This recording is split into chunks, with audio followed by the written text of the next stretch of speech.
Early in my career, I avoided photography sales sessions like the plague because I didn't want to have to sell my art. It didn't take long to realize that wasn't going to work. Today, I want to give you a few photography priceless tips that will make you feel less salesy.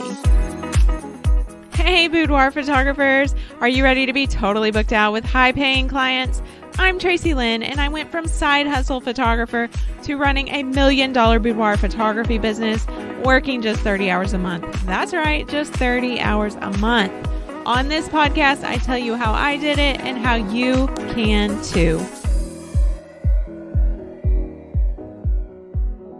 Hey there, and welcome back. When I started photography so many years ago, I thought I'd get to just take pretty photos and my work was going to sell itself. I thought everyone would be lined up and need my work. By the way, I was not good at this point when I had those big dreams about how easy photography was going to be. Think oversaturated, super contrasty, too many filters, over sharpened. That was my work really early in my career. I didn't know what I was doing, but I was trying and I wanted to be great.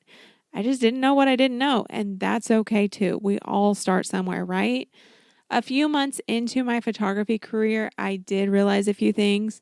First of all, $100 sessions were barely paying for my gas to get to the session location and back. That's not even taking into consideration the time I was putting in each session between corresponding with clients, the actual session time, retouching photos, which at that point took me forever. I was definitely paying to get to photograph each client. And that point in my life, I was so broke that I didn't need any help losing money. And that's when I started taking the business side of this photography thing way more seriously. The first thing I did was plan out the financial foundations of my business, meaning what I wanted to pay myself, how much I could really work, and what I needed to make per session in order to eventually leave my 9-to-5 as a dental hygienist. Then I created a price list that's been through a lot of revisions over the years, and now it basically does the selling for me. So today I want to break down the 3 steps to selling with this magic price list that makes you feel less salesy. So let's dive in. The first step to creating a photography price list that makes you feel less salesy is to believe in the products that you're selling. Here's something I knew about myself when I started photography. I'm not a good saleswoman unless I fully believe in what I'm offering. I was one of the top in the sales in my dental office. And by the way, if you didn't know this, some dental offices actually give their hygienists commission, and it's pretty normal depending on the area that you're in. But this commission is for selling anything extra, like the more expensive toothpaste or the electric toothbrushes or the water pick, or in some cases, if a patient is on the edge for periodontal disease, then they can sell a periodontal appointment. So watch yourself, guys. Anyway, the real reason I was good at selling for my dental office was because I believed in the products I was offering. So even if they were on the edge of periodontal disease, I was okay with what I was selling because I did know that it was something that they could use. It wasn't going to hurt them for sure. Here's me justifying everything. So what I did was I just talked to them about why they truly needed the toothbrush or whatever else I was selling them. And I did believe it because I was talking about it, and I did believe that everything that I was selling. But if you want to feel less salesy during your ordering session, then you need to believe in yourself and what you're selling, just like I did in the dental office. Believe in what you offer. I don't know if that was a good example, but I'm going to leave it in here anyway. But the products that you sell are more than just paper in photography. It's about the memories you're creating. They need these prints for the lifetime of memories that you're providing for them. It is not just a piece of paper. Your work is worth so much more than that. You're charging for your art, your talent, their memories that you took the time to create for them, and for quality products that you're providing that they can't get at a consumer photography lab. So believe in what you're offering, because that's going to make all the difference. The second step to creating a photography price list that makes you feel less salesy is to create a price list that sells for you so that you don't have to feel salesy at all. And first of all, you need to know what your sales average goal is. I mentioned a sales average goal briefly earlier, but to build a price list that actually helps you meet and exceed your goals, you have to know what your sales average goal is.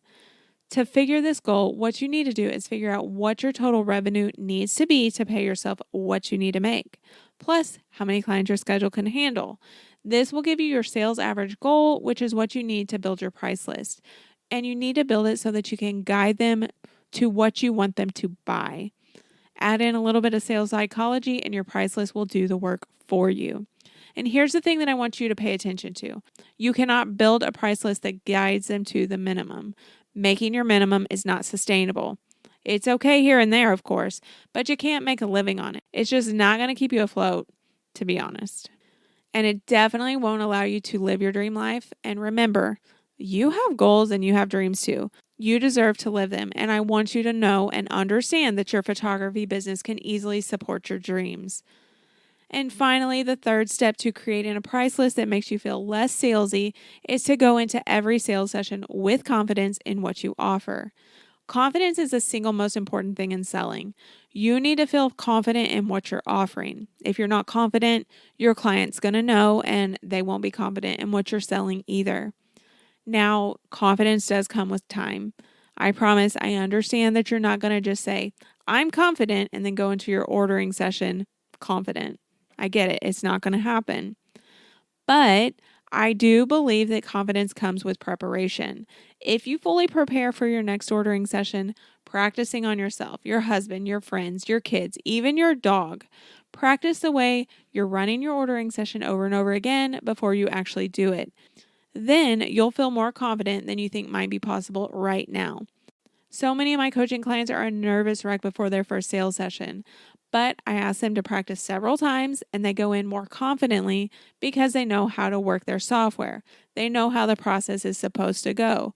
They know what to do if something goes wrong and exactly how to run the entire ordering session. And most importantly, they know their price list front to back. They aren't looking at a cheat sheet to see what's offered in each collection or what comes with each album every time the client asks.